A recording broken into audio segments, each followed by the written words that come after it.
qualité. Je veux d'abord vous redire tout le bonheur que nous avons de vous avoir en France. Monsieur le Président, je sais que les premiers jours, les premières heures de cette visite se sont magnifiquement passées et d'ailleurs traduisent, je dirais, la complétude de nos relations et de nos ambitions.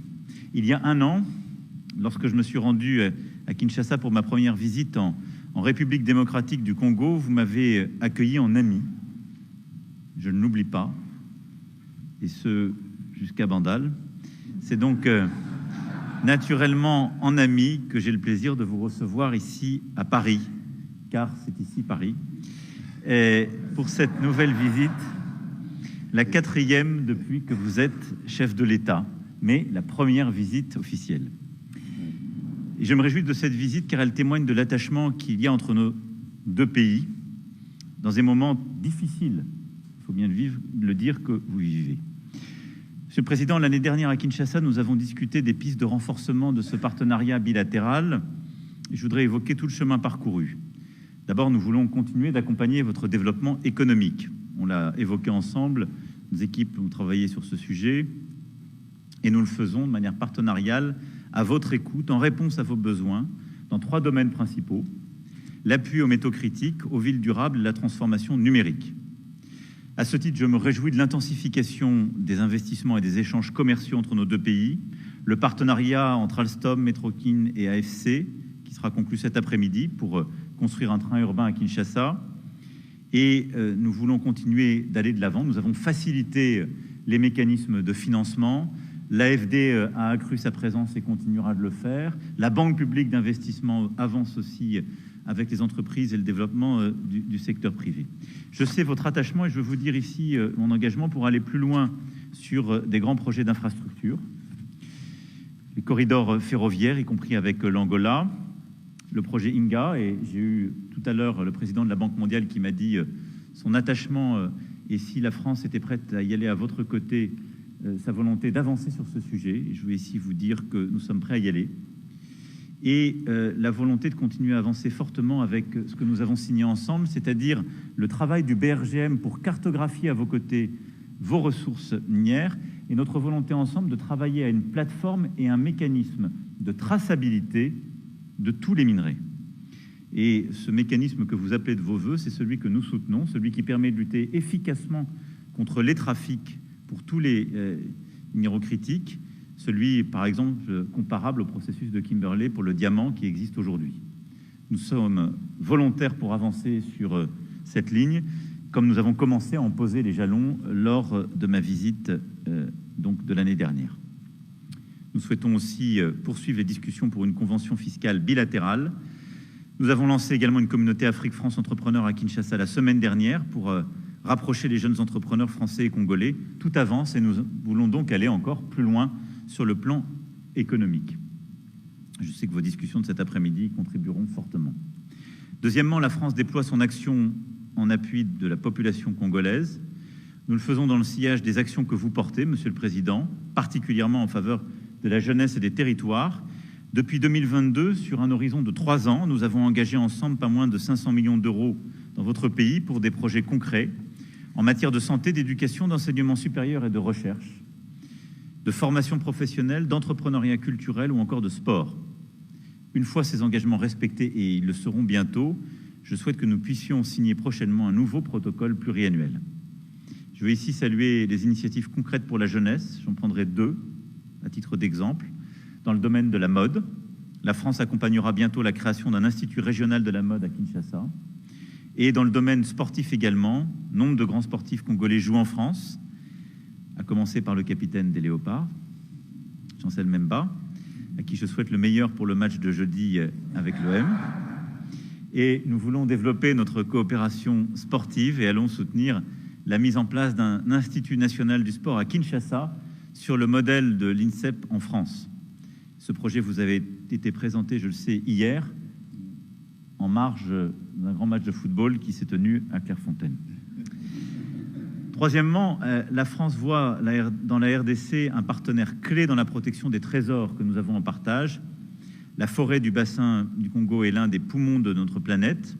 Nous avons lancé, lors de la COP28 de Dubaï, un partenariat pour les forêts, la nature et le climat, ensemble aux côtés des États-Unis et de l'Allemagne, pour mutualiser les appuis financiers et techniques.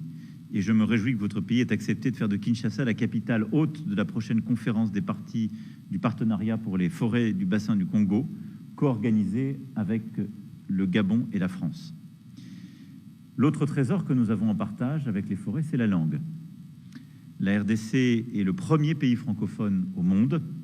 La francophonie est un trésor en partage, communauté de valeurs, de solidarité, dynamique et créative, et je suis à cet égard heureux de pouvoir vous réaccueillir lors du sommet de la francophonie en octobre prochain. Quatrièmement, nous voulons défendre la consolidation de la souveraineté de votre pays. C'est l'objectif de notre excellente coopération de sécurité et de défense. Le ministre des Armées se rendra donc prochainement dans votre pays sur la base des échanges que nous avons eus pour consolider en particulier les initiatives en termes de formation, mais aussi capacitaires que nous pourrions prendre pour renforcer justement cette souveraineté. C'est ce qui s'est manifesté à travers notre soutien à la création d'une école de guerre à Kinshasa, par notre appui à la formation d'une brigade de combat en jungle de votre armée. Cette dynamique, nous voulons la poursuivre. Elle est clé, y compris pour donner une crédibilité à ce partenariat minier et au retour plein et entier de votre souveraineté dans toutes les régions de votre territoire. Et c'est pourquoi nous voulons être à vos côtés pour ces objectifs de défense et de sécurité. Et donc le ministre des Armées fera le suivi dans les prochaines semaines en se rendant à vos côtés. Enfin, votre visite intervient, je l'ai évoqué, dans un contexte particulièrement tragique pour le peuple congolais. Nous en avons évidemment longuement parlé avec le président à l'instant. La population de l'Est de la RDC souffre depuis maintenant 3 décennies des conflits armés, des déplacements de population et des ingérences étrangères. La France continuera à se battre pour qu'elle ne soit pas oubliée et qu'une solution soit trouvée. Et vous recevoir, passer le temps que nous avons passé à parler en détail de ce qui se joue, c'est aussi redire très clairement qu'il ne peut pas y avoir de double standard et que nous qui défendons l'intégrité territoriale en Europe, nous la défendons aussi sur le continent africain. Dans ce contexte particulièrement douloureux, je veux évidemment réexprimer notre solidarité avec le peuple congolais et rappeler ici la position de la France. D'abord, la France ne transigera jamais sur l'intégrité territoriale et la souveraineté de la RDC. Ensuite, nous n'avons aucune difficulté à pointer les responsabilités.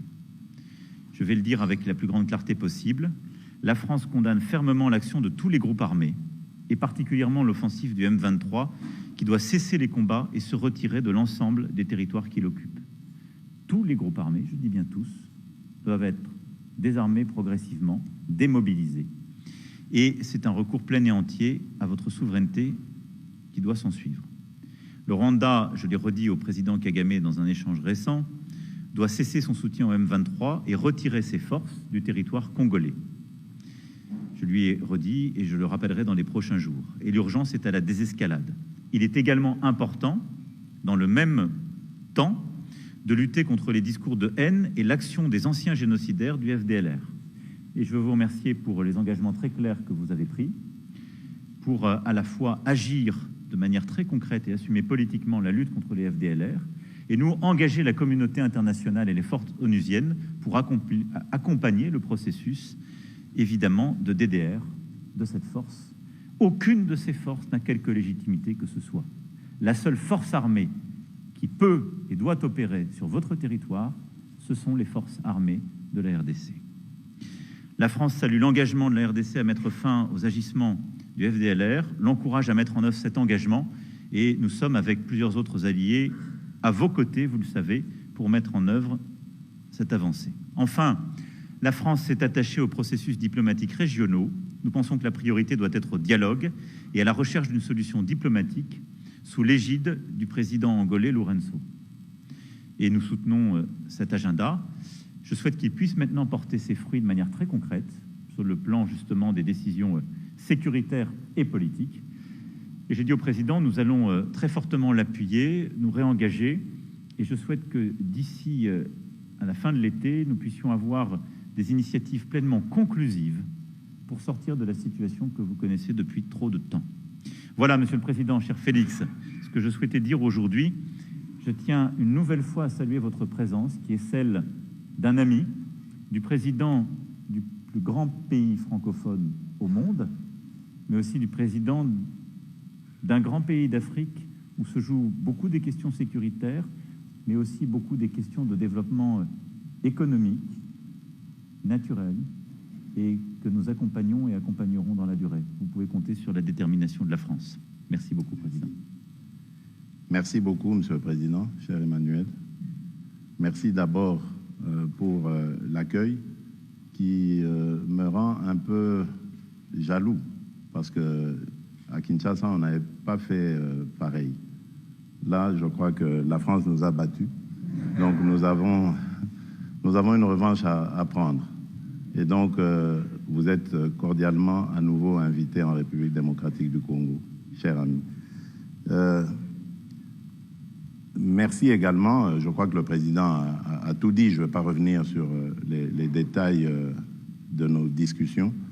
Mais ce qui a le plus retenu mon attention, c'est l'engagement encore plus grand de la France aux côtés du peuple congolais, surtout dans ce que nous subissons comme guerre injuste qui nous est imposée par le Rwanda, qui soutient le M23. Et je pense que avec les discussions qu'on a eues aujourd'hui, une lueur d'espoir pointe à l'horizon. On peut compter, je peux le dire, c'est un risque que je prends, mais je l'assume. On peut dire qu'on peut compter sur la France qui sera à nos côtés pour trouver cette paix. Parce que de la paix dépendra maintenant beaucoup d'autres choses, notamment le développement par l'investissement des opérateurs économiques français dans tout ce qu'il y a comme opportunité à saisir en République démocratique du Congo. Ici, on a parlé des minerais critiques, mais on a également parlé des infrastructures et principalement du grand projet d'Inga, ce projet qui me tient à cœur et qui a beaucoup d'intérêt manifesté en ce moment. Et la France veut être aux premières loges pour nous accompagner dans la réalisation de ce projet. Je crois que nous avons eu une très très belle discussion et moi de mon côté je peux dire j'ai eu un excellent séjour. Avant de rencontrer le président Macron, j'ai rencontré plusieurs représentants de la classe politique française, des institutions françaises, et ça s'est très très bien passé au Sénat, à l'Assemblée nationale, et ce matin au ministère de la Défense. Je repars très satisfait et très optimiste quant à l'avenir des relations franco-congolaises. Que vivent d'ailleurs ces relations franco-congolaises. Monsieur le Président, encore une fois, merci. Merci.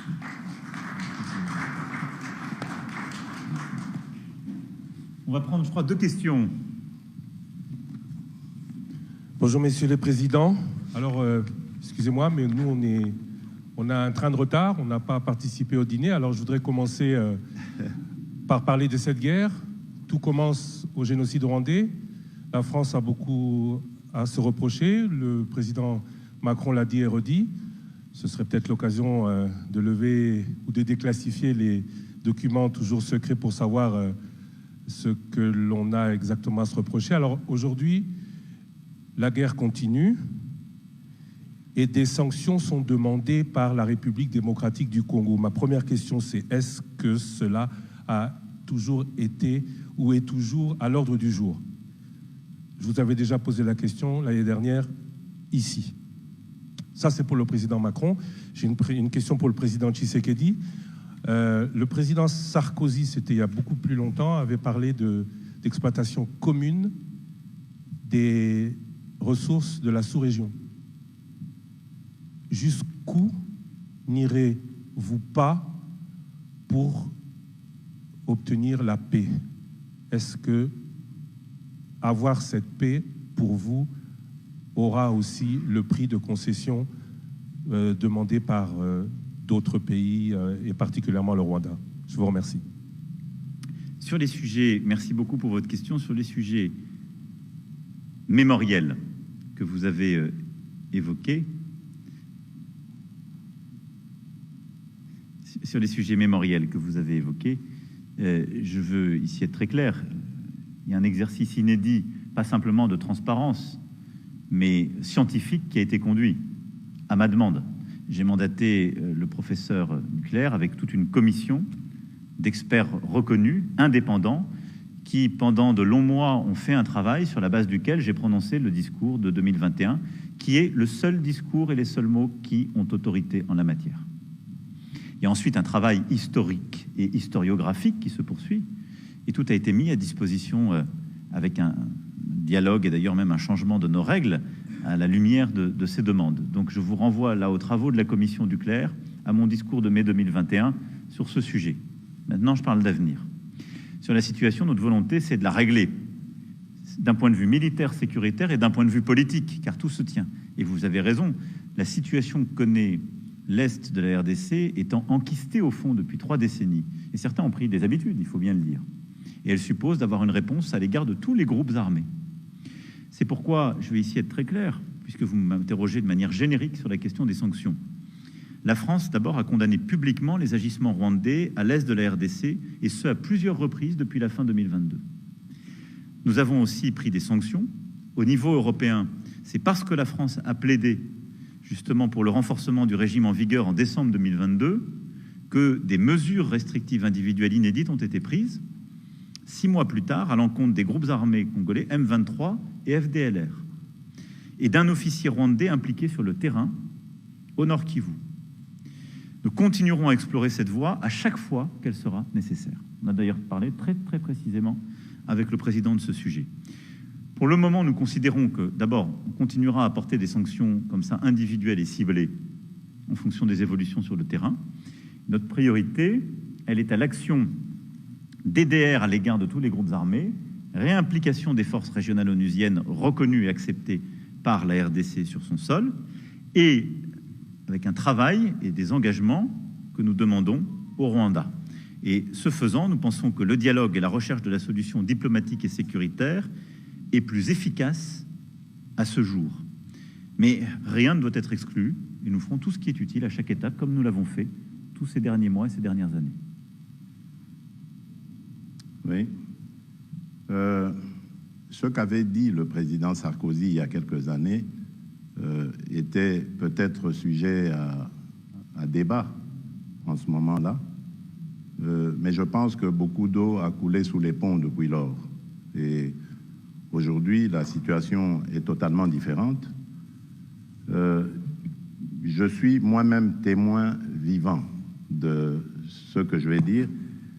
Lorsque je suis arrivé à la tête de ce pays, j'ai tendu la main à tous nos voisins. J'ai fait le tour, on en a 9, je les ai tous vus, particulièrement le Rwanda et l'Ouganda, pour tirer un trait sur nos tensions du passé.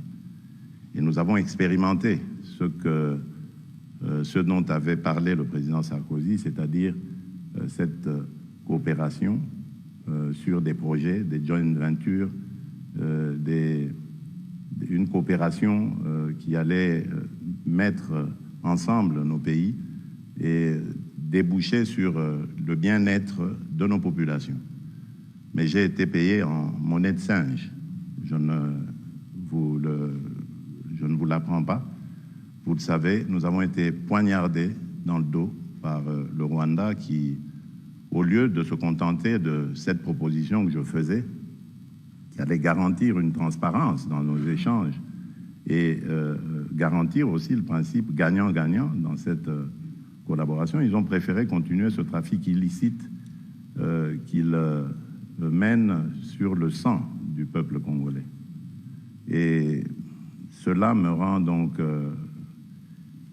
plus réfractaire à l'idée de pouvoir rééditer cette expérience. En tout cas, du moins, tant que sera à la tête de ce pays le président Kagame. Peut-être que les choses évolueront, qui sait, mais en ce moment, malheureusement, le rêve du président Sarkozy n'est pas réalisable en République démocratique du Congo. Bonjour, James André pour France 24. Alors, au fond, j'ai une question qui est pour vous deux, présidents, d'ailleurs. C'est-à-dire qu'en fait, on voit que le processus de Luanda patine depuis maintenant 1 an. On peut dire que la situation dans le Nord Kivu est pire aujourd'hui qu'elle ne l'était il y a 1 an, avec le M23 qui a avancé, qui entoure Goma. Il n'y a pas de dialogue. Vous venez finalement de le dire à l'instant, Monsieur Tshisekedi, vous ne voulez pas parler à Paul Kagame pour l'heure. Donc ma question est d'abord, pour vous, qu'est-ce qu'il faudrait pour que eh bien, vous vous mettiez à la table et que ces discussions puissent reprendre? Et Monsieur le Président Macron, je voudrais savoir si vous pensez aujourd'hui que la France, qui est engagée à la fois au Rwanda, on le sait, fortes relations diplomatiques et militaires, et avec la RDC, peut encore, on va dire, peser sur ce processus qui, on le voit, se porte très mal. Il y avait eu avant cela le processus de Nairobi, qui lui aussi s'était terminé en échec. Donc comment peut-on sortir de ce nœud? À la fois, que peut faire la France et qui faudrait-il pour que vous alliez parler, Monsieur Kagame? Mais vous l'avez dit, monsieur le journaliste, en parlant de Goma, vous avez dit que Goma est presque totalement asphyxié. C'est fait exprès parce qu'ils ont profité d'un moment d'accalmie, moment que nous avons saisi pour donner la chance à la paix, à la demande de nos partenaires, pour avancer leurs troupes et ainsi essayer de couper la ville de Goma de tout approvisionnement, l'asphyxier et donc pouvoir la prendre. Je peux vous garantir que nous sommes en train de travailler pour que cela n'arrive pas. Et tant que cette situation sera comme elle est, ce sera impossible de parler. Vous ne pouvez pas parler avec quelqu'un qui vous maintient le couteau à la gorge. Ce n'est pas possible. Donc, vous avez compris, pour avoir l'éventualité ou la possibilité de discussion, il faut que la situation évolue. C'est-à-dire, il faut que l'armée rwandaise qui actuellement se trouve sur le sol de mon pays et non le M23, parce que le M23 c'est une coquille vide que le Rwanda brandit, il faut que l'armée rwandaise ait quitté le sol congolais. Alors à ce moment-là, oui, ce sera possible de discuter, mais discuter pour désormais s'entendre sur le fait que le Rwanda n'a plus rien à venir faire en République démocratique du Congo au niveau militaire. D'abord, je voudrais défendre quand même le travail qui est fait par l'Angola et son président, parce que je peux toujours critiquer les processus, mais enfin, il a le mérite d'exister et il n'y a pas beaucoup de concurrents. Donc l'engagement du président Lourenço est une chance pour la sous-région et je crois vraiment pouvoir le dire pour la RDC aussi. Et il le fait avec beaucoup d'engagement, de courage et de ténacité. Et donc nous soutenons ces efforts et nous nous coordonnons très étroitement avec ce qui est fait par le président Lourenço. Ensuite, la priorité aujourd'hui, ça a été dit, c'est un processus de désarmement et de sortie du territoire des groupes armés qui n'ont rien à y faire. Alors désarmement et encadrement, si je puis m'exprimer ainsi, des FDLR, d'une part, et retrait des forces rwandaises qui sont sur le sol congolais. Ça, c'est la priorité. Puis, désarmement du M23 et processus d'accompagnement. Donc, la priorité, elle est là, elle est sécuritaire. C'est le plan sur lequel on a travaillé. Et donc, pour moi, c'est véritablement ces premiers pas maintenant qui doivent être mis en œuvre dans un dialogue que nous allons essayer d'accompagner. Le rôle de la France est d'abord d'avoir une voix claire sur la question de la souveraineté territoriale en Afrique. Et je pense que c'est très attendu sur le continent et c'est très attendu pour la crédibilité même de notre action. Je l'ai dit, il n'y a pas de double standard.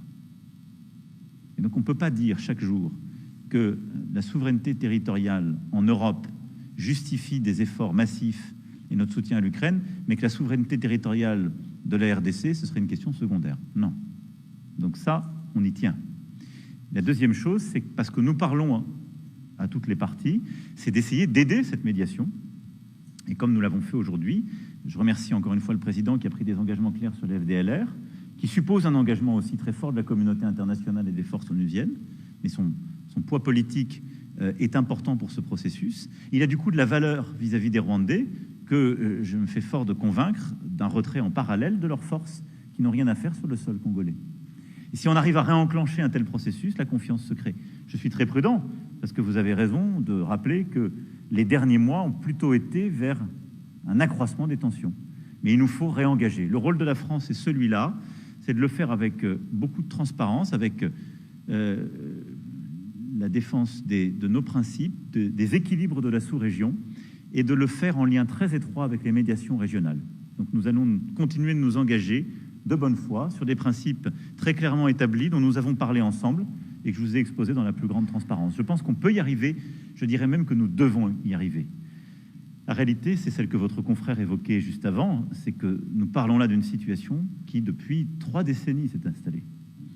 Et donc, nous avons raison de nous y attacher collectivement, mais ça va supposer beaucoup de courage de tout le monde et un réengagement massif à tous égards. C'est aussi pour ça que tout ce qui est fait pour reformer, recréer l'unité des forces armées en RDC et reprendre la totalité de la souveraineté du territoire est très important côté congolais.